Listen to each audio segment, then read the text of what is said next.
We record the session for on-demand viewing for our customer enrichment series YouTube playlist. In fact, you can find over 50 recordings of previous CE sessions on topics ranging from RWAs to leasing to occupancy planning. We'll put that link in the chat pane just for you, and you'll see it again on the last page of the slide deck. Today, we have several presenters and subject matter experts, all from Central Office's PBS Office of Design and Construction. You can see some of them on your screen, and I'd like to take a moment to introduce them. Richard Robert Santiago is the Cost Management Program Manager in the Center for Cost, Schedule, and Tools. Richard started with GSA in 2016 in Region 5 as a general engineer cost estimator. Prior to GSA, he worked in the pharmaceutical industry as a CMMS specialist. Born and raised in Puerto Rico, he has a Bachelor of Science in Mechanical Engineering from the Ana G. Mendez University and a Master's in Engineering Management from Polytechnic University of Puerto Rico. Richard will be joined by several of his cost management experts who will be monitoring the Q&A pane throughout our session and are ready to take your comments and questions on cost estimating. They are Jason Cook, who works on policy development and quality assurance oversight. He holds a Bachelor's of Science in Construction Management from the Colorado State University. He began his career in the private sector as a project manager and estimator before joining GSA over a decade ago. Greg Fowler is a construction management expert. He began his federal career as a construction analyst for SBA Disaster Assistance, then worked for the American Nuclear Resources as a planner estimator. He's been with GSA for nearly 15 years. He started in Region 4 before joining Central Office. Brandon Duffy is a general engineer with the team. He holds a Bachelor of Science in Civil Engineering from Louisiana Tech University, and he's also serving as a civil engineer in the Maryland Air National Guard. Nicole Dorsey is a program analyst who advances process improvements, system implementations, and program support. She has a degree in logistics, technical management, an MBA in project management, and is currently working on her doctoral degree in organizational leadership and development from Grand Canyon University. And then our cost estimating folks will be sharing the stage with one other important stakeholder, and that's an expert from our National Reimbursable Services Program. Ashley Carlson is the National Program Manager for Reimbursable Services. She's received her BS from Virginia Tech, her MBA from George Washington University, and has been with GSA for nearly 20 years. She is the ultimate RWA expert. So before I turn over the presentation to the team, I just want to share a few housekeeping items. As you can tell, we're using Zoom for Government today. This platform allows you to customize your own viewing experience by maximizing or minimizing the various presentation pod areas. You can access closed captioning services from your Zoom control panel, view subtitles, and you can control the size and position of the on-screen live captions. Your microphones and cameras have been disabled to help us control the sound quality of the presentation and to keep that focus on our presenters. But we would like to hear from you throughout the session. On your Zoom control panel, you'll see a chat pod and a Q&A pod. Use that chat pod for any administrative issues. If you've got some technical issues, which I see a couple of you have them right now, just let us know and one of our CES team members can assist you. That Q&A pod, please put in your questions that you have on the session content. The cost management SPs are monitoring that, and they will be able to track and respond to your questions in that pod. Any questions that we won't be able to get to today will be noted, and all questions will be answered and posted to our GSA CES website. And now I'd love to turn over the session to our first presenter, Richard Robert Santiago. Richard, it's all you. Hi, good afternoon, and thank you everybody for participating on this session. We're more than happy to participate with you and be able to share this information with everybody in this phone call and this meeting. Can you go to the next slide, Jason? So before we head forward, we're going to start with a poll question. So I would like to invite everybody to respond to this poll, if you can. So there's a couple of questions that we're going to be kicking off. The first one is, what is your current role in cost estimating / cost management within your agency? And on a scale from 1 to 5, how comfortable are you with the process of cost estimating and cost management?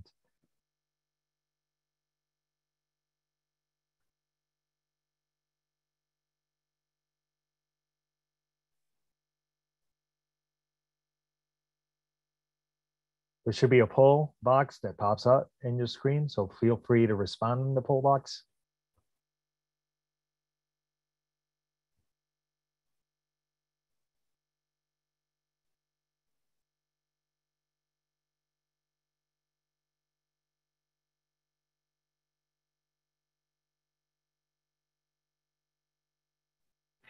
Awesome. So we have seen our responses.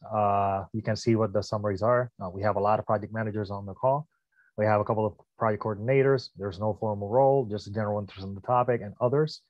And then cost estimator, there's 24 on the line. So this is great. And then on a scale of 1 to 5, then we have that summary. 31% says they're not comfortable at all with cost management or cost estimating. 27% say they're at a 2 out of 5, and 22% 3 out of 5, and 12% they're 4 out of 5, and 8% are 5 out of 5. They're extremely comfortable with the topic. Perfect. So I think we can move forward. So we have a little bit of an agenda that we want to go through today. We're going to be covering what is cost management, what is the project life cycle, and how does cost management fit in, what is needed for good cost estimating, why do estimates vary, what resources are available to support cost management, and go over a Q&A. So the first question that pops to our mind is, what is cost management? So cost management is concerned with the process of planning and controlling the project development to remain in scope and budget. So sometimes when we talk about cost management, we only refer to cost management in the sense of cost estimating. Yes, they are intertwined, they are related, but cost estimating is just an element of cost management. For cost management to be holistic and comprehensive, there's 3 categories that we have to pay attention to. These categories are cost estimating, project budgeting, and cost control. In the cost estimating realm, it is important that the cost estimating is the forecast of financial and other resources needed to complete a project with a defined scope. And I'm going to bold that statement: project with a defined scope. On the sense of project budgeting, it's the sum of all estimated costs, establishes baseline,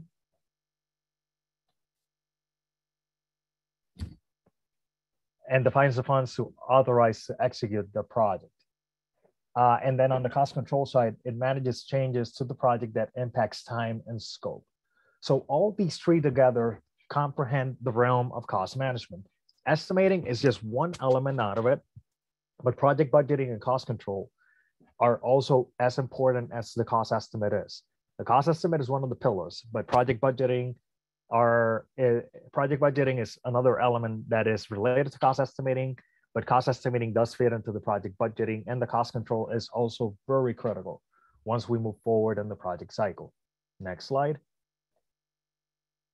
So what is needed for a reliable estimate? It is really important that we create an articulated vision of a successful project outcome. We need to see the end in mind. We need to begin with the end in mind. I think we need to start with a well-defined scope. We need to clear parameters. We need clear parameters and expectations on the constraints. And we need continuous communication and partnership as needs evolve. And we need to involve the key stakeholders. If I am not updating the cost management, cost estimating products, and I am not communicating constantly with the partners in the process and with the stakeholders, unfortunately, we're not going to be able to be successful in delivering projects. Our organization is designed to deliver products. And it is really important that we keep the communication avenues open in order to successfully be able to deliver projects. Next slide. In order to develop an ideal scope of work, this scope of work should be organized, it should be sequential, and also this statement of work or scope of work should be aligned between all parties. It is really important that we involve all the stakeholders that are needed in the table so that we're able to get a valuable product out of it. And a scope of work should be able to tell a concise story with a clear outcome. That should be the goal of a statement of work or a scope of work. Next slide. In order to adequately estimate a project, the scope has to be developed in adequate detail as possible. The expectations shall be clear within the scope, And the where, the how, and the why should be part of the narrative. These items should be part of the scope. We should be thinking about what are the existing conditions? What are my working hours? Do I need any special clearances? What would be my period of performance? Do I need subject matter support to clarify some of the things that are in the scope of work? Do I have any restrictions within the constraint of the where I'm executing my project? What are the market conditions at the time that I plan on awarding the construction or even the design process? And I also need a clear statement of the need in order to properly account for everything that is needed to deliver a project. So there's a question that popped up in the chat box. What is a subject matter support? For example, I'm going to put it like where the rubber meets the road. If I need a mechanical engineer to chime in on a certain product and I need some guidance in order to price something where there's not enough information, I bring that subject matter expertise so that we can have a consultation and include that within the estimate in the most adequate way. Some of the things that we have experimented in the past is that we assume a certain product to serve an estimate, and that product was the wrong selection because it was improperly sized. So leveraging the subject matter support means that I'm going to bring the experts that know on a particular case. So it'll be rather important for us to reach out to those subject matter experts to come up with the proper assumptions when I'm generating an estimate. Most of the estimates are generated earlier in the project stages. So there's going to be assumptions that need to be done. So the more I can qualify my assumptions and validate them with the people that are experts in those particular fields, the better I'm going to be off in the selections I make in my estimate. Next slide. So why do estimates vary? I think it is important that we recognize that, in accordance with industry and professional standards and methodologies, all of our estimates are generated using some of those practices. But in many instances, our estimates do vary. It all depends how big is the project, how small is the project, the scope, the scale of the project. It's not the same estimating a project that is small than a bigger project. The granularity of the scope of work. We've been talking about scope of works prior to this slide. The timing to market and the prevailing conditions is also very important. How do I fall within the market conditions, and how do we time the project so that we're able to get the better bang for the buck? And that has been the discussion that has arose over the past couple of years. And also the location of the project. Not all markets behave the same way, and not all markets have the same situations with the labor, with the materials, with the supply chain, and things along those lines. So it is really important that we recognize that not all projects should be estimated in the same way, or how I like to use the term, it shouldn't be a cookie cutter approach, but I should meet the project where it is at the time and place where I'm going to execute that project. Next slide. Also, the size of the project does matter. It really matters that I need to recognize what is the size of my project. It is not the same to estimate a project that is considered a capital project that has many other things, such as general conditions and larger things that I need to account for in the cost estimate, and a smaller project that I might be able to run with a lesser set of requirements. So how your agency and GSA have to budget for that project is really important. The appropriation cycle, the congressional authorization, the working capital funds for these prospectus level projects. And like the 5-year timing also needs to be accounted for within the estimate so that I'm able to account for the proper escalation methodology. The pre-project analysis, the feasibility studies that are required for the projects are really critical. And this is more related to the larger portion of projects. What are your needs? The mission and the timing all need to be properly documented so that I'm able to do a proper product. And also, what does the life cycle of the project mean? And how many iterations of the estimate should I be doing in order to guarantee that I'm monitoring my budget adequately so that I'm able to successfully deliver within budget? And I think it's really important that we account for those estimate checkpoints throughout the life cycle. We in GSA have a policy that establishes what is our timing with respect to the estimates that are needed on a particular project, depending on the size. And that's what we guide ourselves in order to generate the estimating products. without further ado, now we're gonna go over to Ashley, who will kick it off with the RWA portion of the presentation. Awesome, thank you. So a lot of the conversation you've already heard goes around all of the pieces that kind of the things that impact the variables and what have you. But one of the other parts is just project lifecycle in general, where you are within the project. There's certain things that you're not going to know depending on where you are. So when you come to GSA and you know you have these needs, as you get further into the process, you'll see this, and I'm not going to read through this entire slide. You'll see on the next 2 slides, we kind of break it down into several different images for you to focus upon. But this gives you the entire life cycle where you come and you say, I have a need. You're working with your headquarters folks. You've identified you have a program plan, right? Usually it's 2 years out to kind of sit with that budget cycle to know these are the things that we need to accomplish. And there are going to be some other things as well. But you're going to come with those things and help develop those ideas and plans into actual projects. And of course, early on, any of us could predict right now, right? 2 years from now, we know the exact cost of something based on everything we know today. That's very unlikely, right? Why is that? It's because you're in a different place in the life cycle and because of all of the variables that we already went through.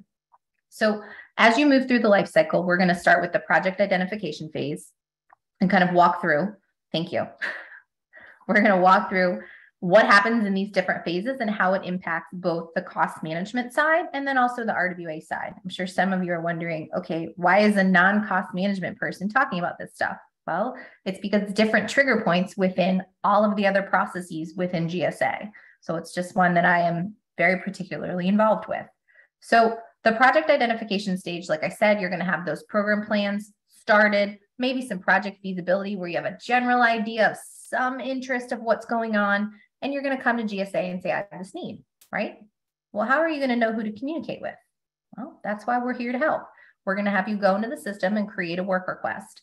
I'm not going to jump into all the details of how you do that. We have other training that we'll share at the end that you guys are welcome to join, both in the past and then things that will be coming up in the new calendar year.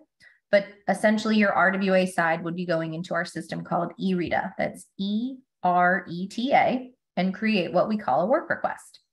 That's your way of saying I have this need, which means I would like, me as the customer, I would like GSA to give me a project manager so we can kick things off and actually figure out what we need, right?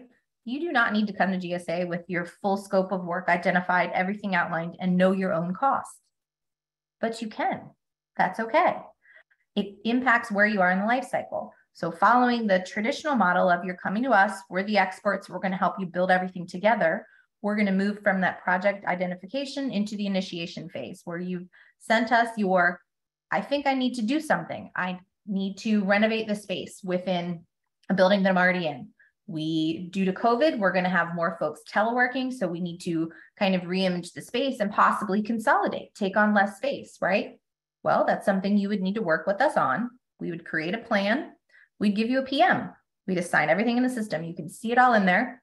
A team would be formed of likely your folks that are tenants in the space, just using that example that I gave.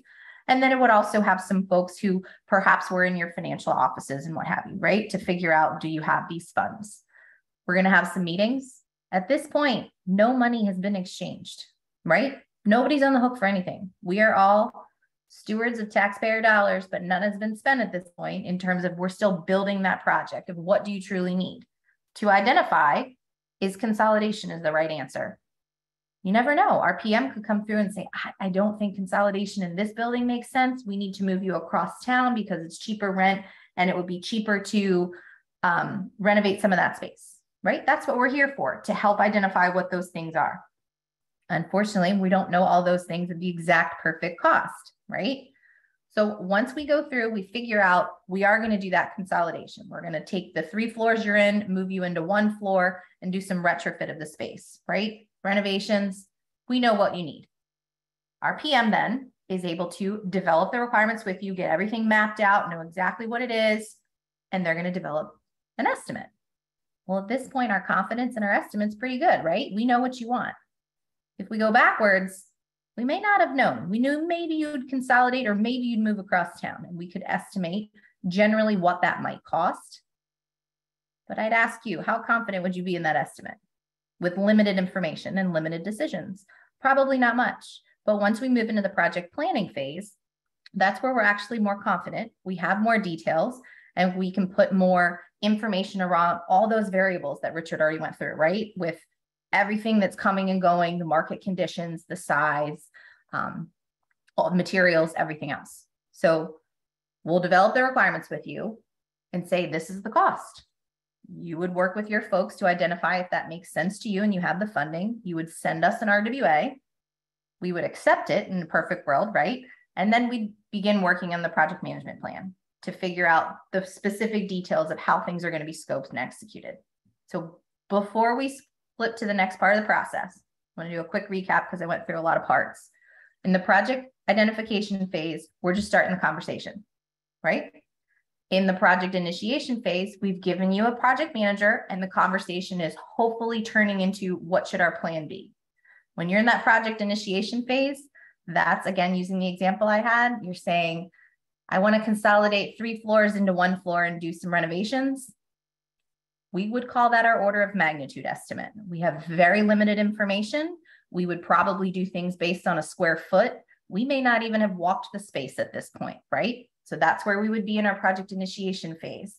As we move into our project planning phase, that's when we've further defined everything. We've got more of an idea. We've definitely walked the space and we really know the expectations. We would be putting that into a budget estimate, which is more confidence. We'll get into that. So I just want you to see the progression here. We move from our order of magnitude. A lot of people call that your ROM, right? Your rough order of magnitude. Then we're going to move into the budget estimate, excuse me. And then once we hit project execution, we should have some solid thoughts around it. Can we flip to the next slide, please?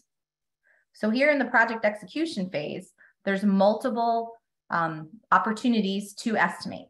And that's something that Richard was talking about earlier as well. As we move through the project, as we have more information, we should be revising our estimates, right? Market conditions happen. We know those 3 floors down to 1 floor. We know the exact number of, space that we're building out. We know the number of conference rooms, all of those things. As the pieces of information become more clear, it's not changing anything, right? We're not saying we were going to consolidate from 3 floors to 1 floor and renovate. And now just kidding, we're going to move across town. That's a new scope, right? We had to at that onset make the determination of what we're doing. Now we're just streamlining it and getting it more concise with exactly what it is. So in the project execution, and this is general project lifecycle management. This is nothing that's GSA centric. This is essentially most projects you'll ever hear about. You could put it with space or non-space projects. This is how it would move through. So once we're in execution, we're going to be making our award, right? We'll find a contractor. We would go out to solicit, make an award. If design's necessary, we would maybe hire an AE or we would work through with the contractor and they would be doing that. We're going to deliver the project and identify as substantially complete. Sounds super easy.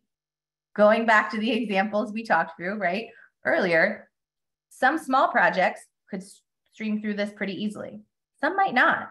So I want to make sure folks take that into account too. Just because a project is considered small or large based on dollar size, that doesn't indicate the complexity of the project. There could be very complex small dollar projects based on a lot of the variables, a lot of the moving parts. So don't be following the misnomer that if it's a small project, it doesn't have a lot of interesting parts to it necessarily, right? So from a cost estimation perspective, cost management, when you're in that project execution phase, you're going to have your construction estimate, which again, we've moved from the order of magnitude to the budget to the construction. The construction estimate, we should be pretty darn supportive of, right? Because it ties back to our procurement. So at this point, we're no longer estimating. This is the amount of money we're putting forward. The pieces that are still kind of moving within that are some of the potential additional contractual support, or if we have folks in GSA providing support that they would not traditionally. So we have someone, say you want someone on site 24 hours a day, 7 days a week. That's probably not the traditional amount of support we would provide. So we would have some direct costs in there too. So to make sure folks aren't saying, I saw the contract award amount is supposed to be this number. Why is my RWA with you this number? And it's not the same. That would help understand some of that. So within project execution, changes could happen. Let's say we've worked with a contractor and they're building things out and there's been an identification of something caught during design we need to handle. It could be wiring that needed to be fixed. It could be asbestos. There are a host of things that could happen, right? Where we need to either reconfigure or kind of regroup a little bit to move forward. No change in scope. We still back to that. We're consolidating 3 floors into 1 floor, but it's going to cost more potentially to do it, or we have a refined cost with it. Either way, we would likely issue a change order, with the contractor. And obviously that impacts things too. So again, our estimate's going to continue to be refined. It goes from we're figuring it out to we know more information to we've awarded a contract to we need to issue a change to the contract based on additional information that's come up or cost of materials, right? Everyone's lived through the past 2-3 years and the prices of materials have skyrocketed. The supply chain has been diminished. So it's impacted the cost and the schedule of essentially every project that's been delivered, right?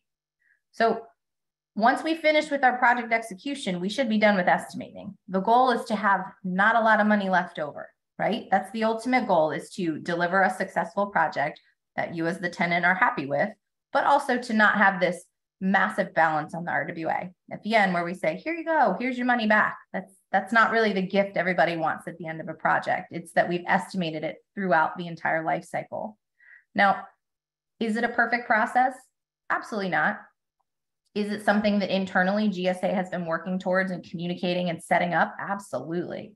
So we challenge you to make sure you're talking to your project managers and your program managers within GSA, asking some of these questions and use some of this language. So if we go to the next slide, I can recap it in a different way for you. So I talked a little bit about accuracy, right? Our level of confidence is the term I always use because I don't like talking about what's accurate or not. I feel like I'm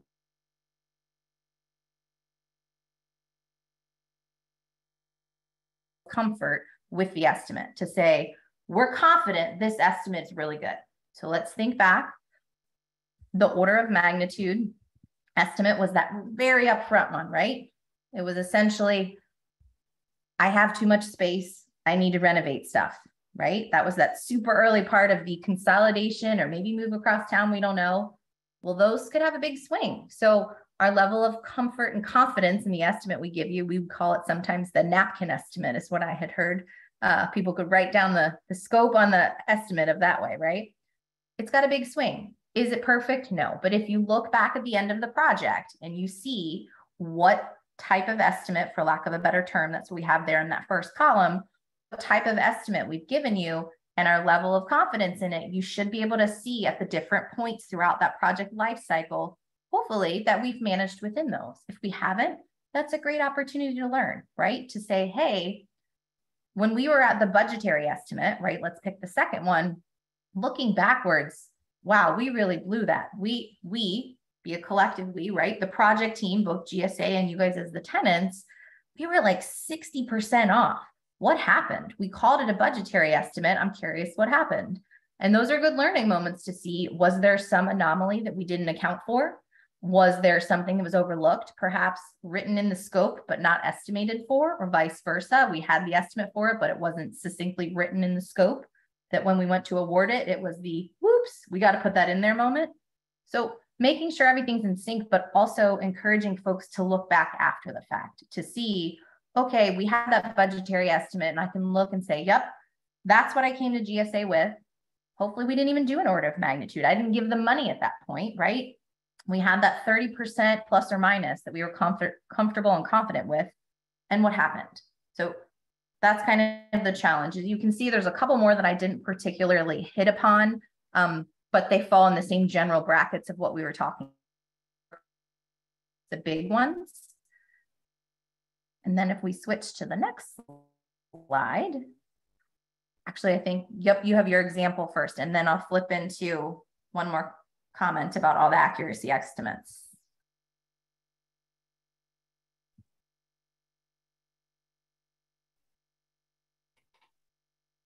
Richard, do you want me to read these? Yes, please go ahead. Sure. Okay. So for example one, we'll start with that one. On August 25th, you submit an RWA to completely remodel your office. There's no prior discussion with GSA. No design requirements are undefined. And there's no opportunity for a site visit before the end of the year. What type of estimate should you expect? If you can put your answers in the chat pane, that'd be awesome. Ah, even better. Put it on the poll.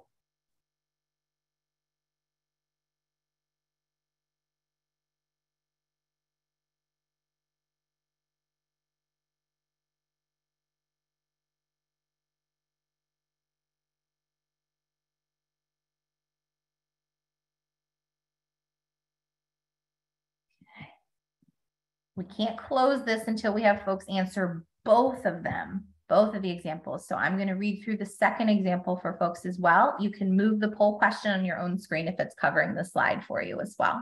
So for example 2, on November 25th, you submit an RWA for design to completely remodel your office. A work request has been submitted into eRita.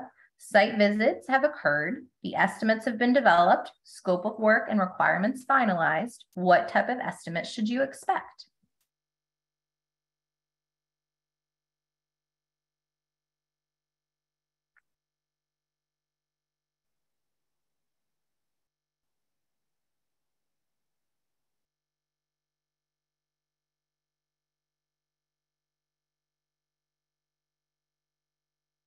Okay.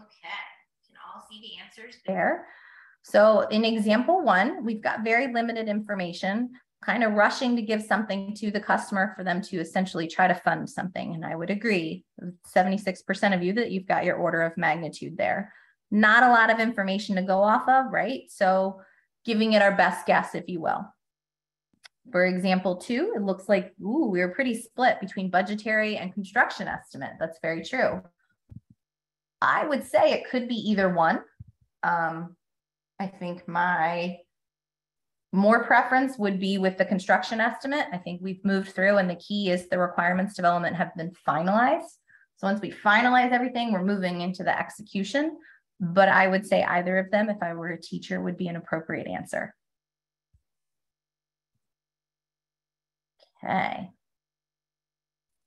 So the idea here on that slide was to think through, we had more information, therefore we could have more information to put the estimate together and then have more confidence, remember the word I used, with the estimate that we provided.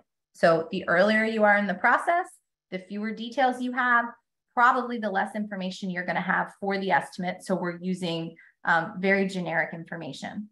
So on this slide, I wanted to show and depict to you what we call our summary cost estimate. We have tons of acronyms within GSA, as I'm sure your agencies do as well.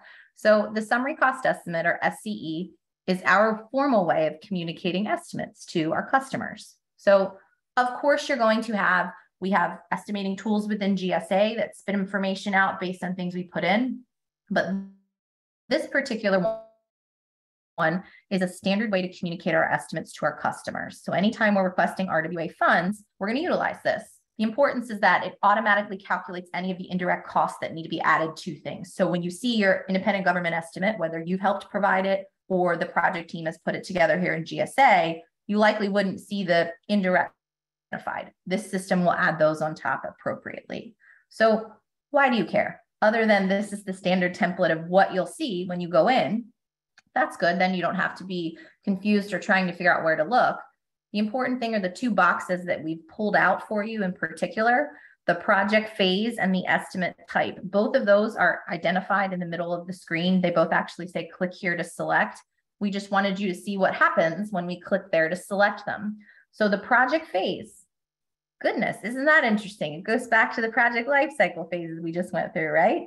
So those phases will help drive the range of accuracy or level of confidence that we have with a particular RWA. So as we move through, we should be going back in and revising our estimates to communicate with you that we need more or less money, whether we're giving it back or taking it.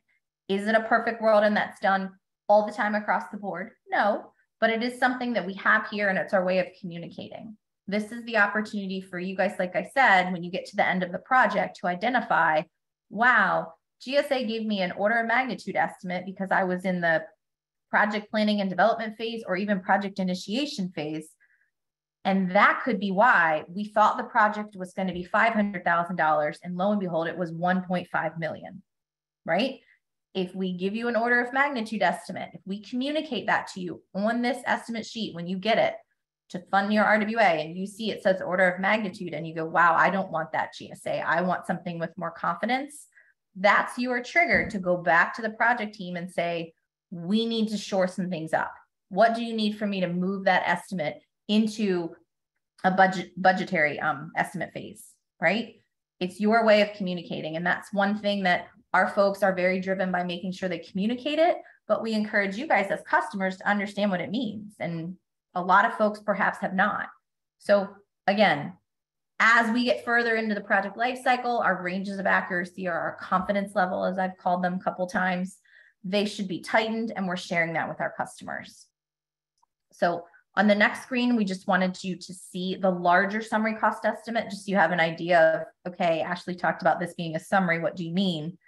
There are 5 tabs within our estimate that build it into, if you will, an Excel sheet if you wanted to print it out, or a PDF.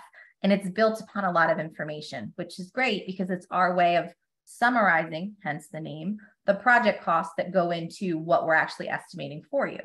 But good opportunity for you guys as the customers to understand what's in there, to look and make sure you ask questions, to say, hey, there's no design money in here. We definitely have this project and we're anticipating that we're going to need some DIDs. You know, how come that's not in there? And your PM could very well say, I didn't understand that. We didn't connect correctly on it. Or, oh, I've included that in the estimated cost of construction. I apologize. Let me pull that out. You're right. We should annotate that differently. Thank you for giving the visual on the screen as I'm talking through it.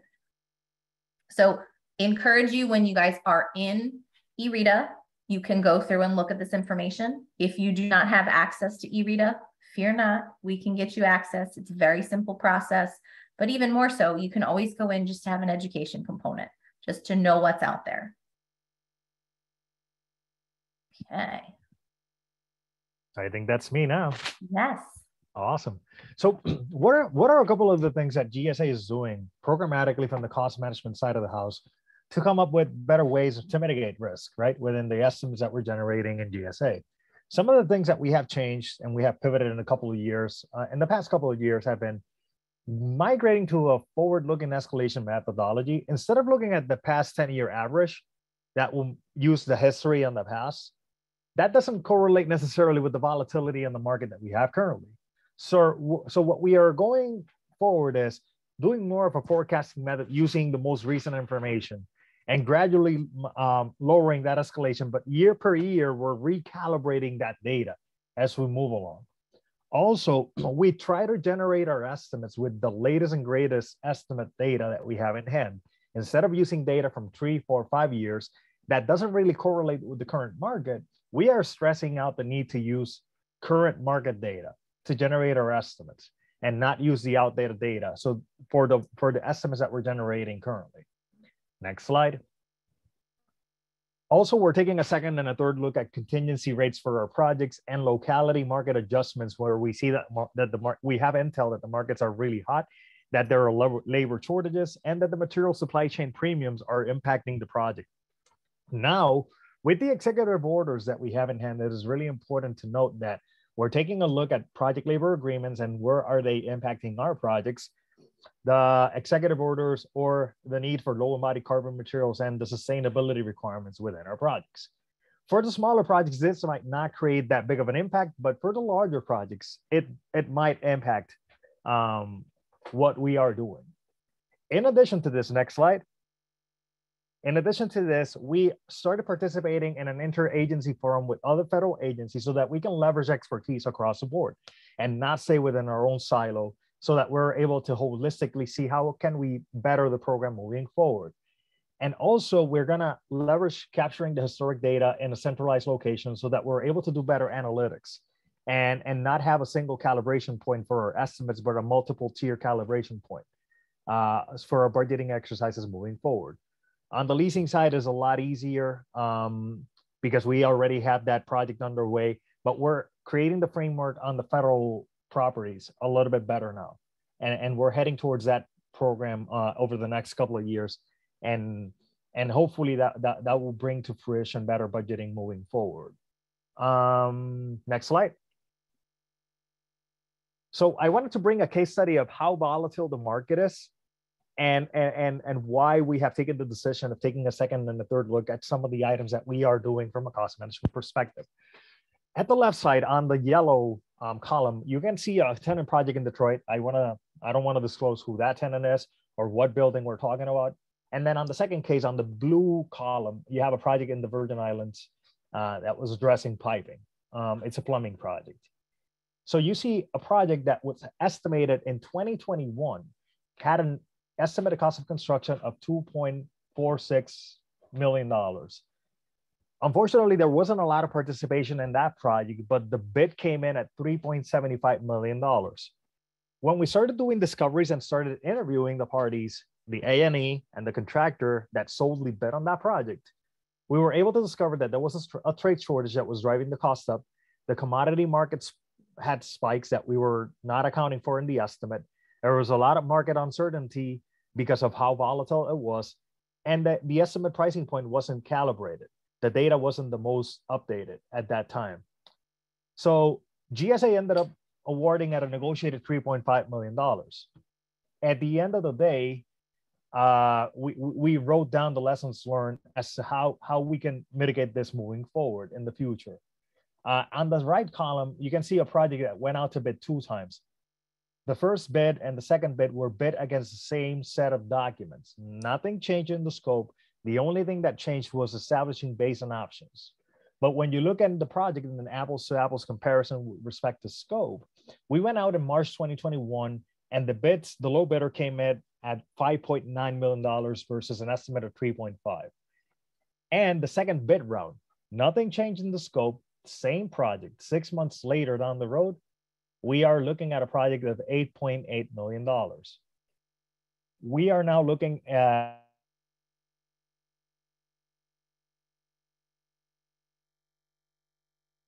and be able to deliver. So parting from this point, next slide.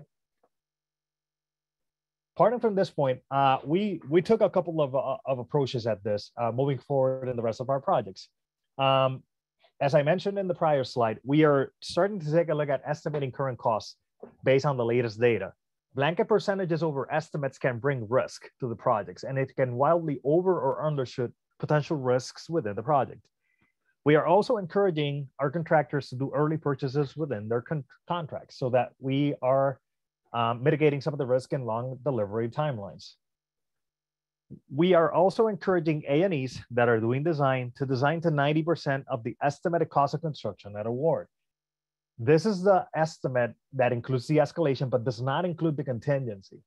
So creating options for the remaining 10% of the estimated cost of construction at award will allow us to, pick and choose and be able to feel a little bit more comfortable of getting the base scope at least awarded.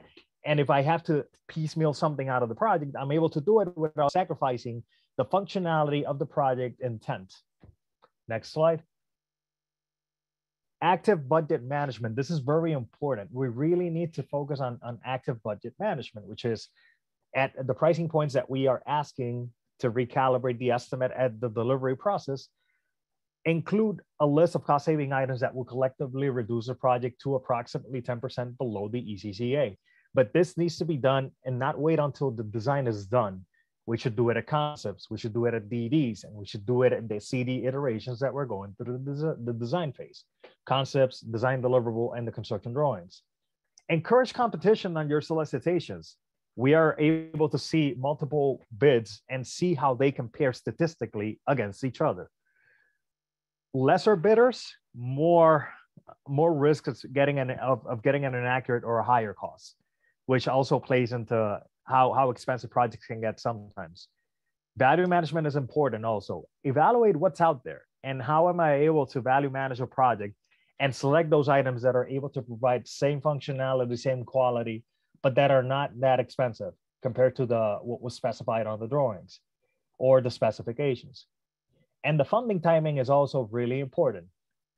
The longer you wait to execute the project or to break ground on the project from the time that you're funding the project, you're augmenting the risk of the inaccuracy within the estimate versus the construction or versus the award of the construction.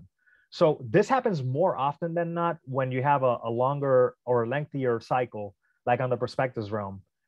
But sometimes in the RWA world, it does happen as well, where we, unfortunately, because of the situations that happen on a particular project, we delay a little bit awarding that project, and we take longer in the design process because of the relationship management and things that happen in a typical project.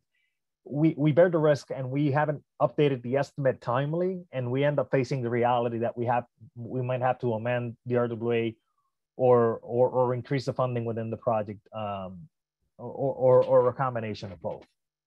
Next slide. And I am going to leave you with Ashley.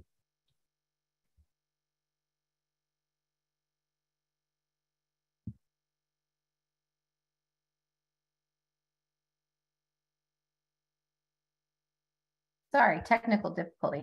My internet was starting to fail. I apologize for that. So I kind of prefaced it a little bit earlier with mentioning our system, eRita, and kind of walking through. You probably heard me use the names WR and RWA. Again, we pride ourselves in acronyms at GSA, right? There's 3 acronyms on this slide already at the very top, so I apologize for that. So what are these things? eRita stands for our external RWA entry and tracking application. That's where you would be going to get the summary cost estimate that I was talking about. It'll have the estimate backup information, the scope of work that's agreed upon. All of that stuff will be documented there in eRita. It'll also have your funding information at some point, right? So how do you actually put stuff in eRita? How does it magically go from you have this idea following the project lifecycle, from that identification stage, how does it move into the initiation and then the planning phases, right? Well, you're going to do some direct data entry. You have the opportunity to ask for data entry access to our system or read-only access, but you would need someone with data entry access to go in and submit what we call a work request, a WR. You're going to go in, it takes 60 seconds max. It asks for 7 pieces of information that are very, very, very simple pieces. Some of them are like, who are you? Who do you work for? What state are we talking about this work happening in? Very simple stuff. A key here is that the tracking number is generated. That's good because then anytime you go back into the system or anytime you talk to one of your colleagues or other folks on the project team, you can all look this up by looking for that tracking number. The tracking number is going to stay with the work request and then eventually the RWA when it's funded through the life. So that project, there's your project number, if you will, from a tracking perspective within GSA. It's a simple way to connect things and it connects through to our other systems as well. So by having that number, you're able to have that cross coordination within GSA when you come to different parts of the project delivery functions. So by you entering the information in the system, again, those like 7 pieces of super simple information, that work request is automatically routed to the right people. So that helps in that you don't have to figure out who is the building manager I need to talk to, or who is the regional guru that would assist with this, or I really like this project team, I'd like to work with them again. This gets things automatically sent to the right place. And then you're going to get that project manager assigned. So remember the project life cycle, you had the identification and then the initiation. The initiation, we're going to give you that project manager so you know who to talk to. You know, I have questions on this project. I'm going to be doing requirements development with this person. So once your project manager is assigned, you keep going through the life cycle. You get that awesome estimate that's going to be, let's say, your construction estimate, right? We're really confident with it. It's good. We're ready to make award. And you go in and you fill out the rest of the information in eRita. It turns into an RWA. So for those of you who have done business with GSA for several years, you're probably very familiar with our RWA form 2957. It's no longer a PDF that's filled out in pen and ink or even on your computer with you typing into it. It's automatically generated from eRita. So we capture the data and we complete the form for you by asking you to fill out basic information.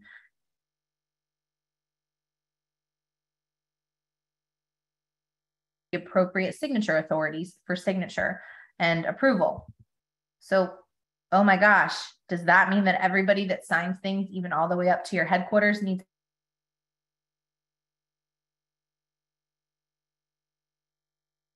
something we do outside of our system? So you do not need access to eRita. The signature files are sent. Currently, they're from something called DocuSign. They send an email to the signature authority folks. As soon as your person applies their signature, it's got information there as well as some attachments. They apply their signature, it bounces back to the GSA person for signature. As soon as both signatures are collected, we have a valid RWA. So no more of this chasing down someone, especially in the age of people aren't always in the same office or the same locality and sending things across email. It's all done within our system. So hopefully I did a little promo for our system and you guys say, wow, that'd be really cool. I want to go in and I want to see all the information in there, like the scope that we talked through and the estimate we agreed upon. I need to see that history. You can gain access. I know Andrea also put in the chat there. Fill out a form. We don't even ask for any of your PII. Very simple. Your supervisor says, yes, you have a need for this, and you can get access. If you're nervous, just ask for read-only access and just kind of tool around and see what's there for your agency. And of course, we offer very tailored training to using the system for both the basic and advanced users. So be on the lookout for more of those coming up, or go look at some of the previous classes we've already conducted.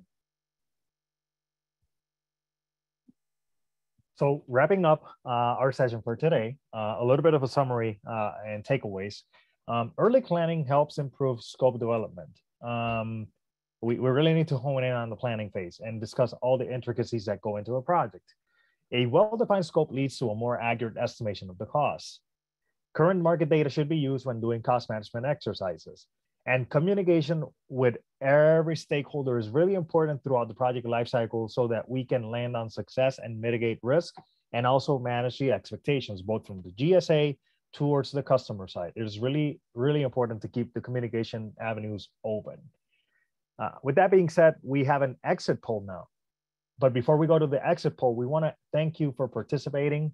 Thank you for joining us in this afternoon. And let's go ahead and do poll number 3, Jamie. So the questions for this poll is, what topics within cost management would you be interested in learning more about? Choose any one of those that you want to apply. And after attending this session, how comfortable are you now with the processes of a cost estimating, cost management in GSA?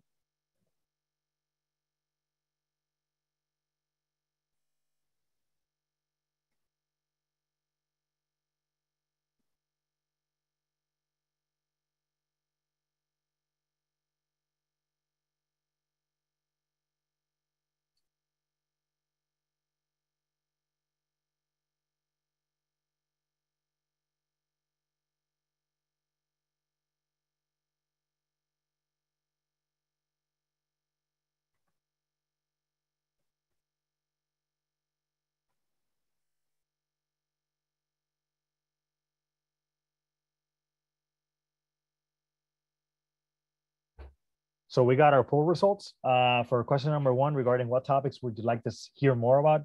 So 56%, 56% would like to hear about definitive and detailed estimating. 51% would like to hear about how to build cost breakdown structures. And then 44% would like to hear about understanding market volatility.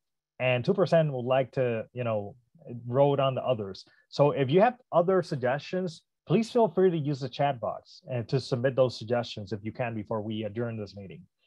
And the second question about, from a level to 1 to 5, how comfortable are you now with the processes of cost estimating and cost management? 4% are still not comfortable at all. 16% are like 2 out of 5. 34% are 3 out of 5. And 35% are 4 out of 5. And then 11% are 5 out of 5. So if you, thank you for responding to the poll questions. That is great. So I do want to mention, there's an anonymous attendee that wrote on the Q&A, I am interested in learning more about tips for estimating for different types of projects one might encounter in the GSA portfolio. Work in federal-owned buildings, prospectus, lease type projects. Okay, that's a good suggestion. So,